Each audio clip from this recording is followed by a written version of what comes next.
সিরাজগঞ্জের শাহাদাতপুর উপজেলার জালালপুর উত্তরপাড়া গ্রামে যমুনা নদীর ভাঙন থেকে রক্ষা পেতে বিশেষ মোনাজাতের আয়োজন করেন এলাকাবাসী। এতে অংশ নেন জালালপুর রাহেলা খাতুন হাফিজিয়া মাদ্রাসার শিক্ষক শিক্ষার্থীসহ এলাকার সর্বস্তরের মানুষ। মোনাজাত শেষে দ্রুত ভাঙন রোধে এলাকাবাসী মানববন্ধন ও সংক্ষিপ্ত সমাবেশ করেন। এলাকাবাসী জানান, যমুনা নদীতে পানি বৃদ্ধি শুরু হওয়ায় গত এক সপ্তাহে প্রায় ৩০০ মিটার এলাকায় নতুন করে ভাঙন দেখা দিয়েছে। ভাঙনের তাণ্ডবে ইতিমধ্যেই ওই এলাকার ৪০টি বাড়ি নদীগর্ভে বিলীন হয়ে গেছে। হুমকির মুখে পড়েছে জালালপুর গ্রামের মাদ্রাসা, মসজিদ, বাওয়াইখোলা সরকারি প্রাথমিক বিদ্যালয়সহ অসংখ্য স্থাপনা।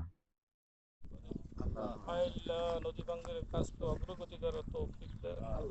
আল্লাহ যারা কাজের সাথে জড়িত সকলকে ন্যায় নিষ্ঠার সাথে কাজ করার তৌফিক দেন। রব্বুল আলামিন নদী শাসনের জন্য সরকার যে বরাদ্দ দিয়েছে আল্লাহ, আল্লাহ সঠিকভাবে কাজ করার তৌফিক দিয়ে দেন। আল্লাহ এই দেশকে আপনি দীর্ঘজীবী করেন। আল্লাহ এই দেশকে আপনি সকল প্রকার ফিতনা ফাসাদ বালে মুসিবত থেকে হেফাজত করেন। আল্লাহ এই দেশকে বহির্বিশ্বের শত্রুতার হাত থেকে হেফাজত করে। আল্লাহ এই দেশের সকল মানুষগুলোকে হেফাজত করে। আল্লাহ আমাদের এই ভূখণ্ড আপনি কিয়ামত পর্যন্ত অক্ষুণ্ণ রাখুন। আল্লাহ তাআলা আমরা নদী ভাঙ্গন মানুষ, আমরা সকলেই নদী পাড়ে এসে আপনার কাছে হাত তুলেছি। আল্লাহ মেহেরবানি করে আমাদের সকলের কাকুতি মিনতি কবুল করে নিন। اللهم حافظنا من كل بلاء الدنيا وعذاب الآخرة.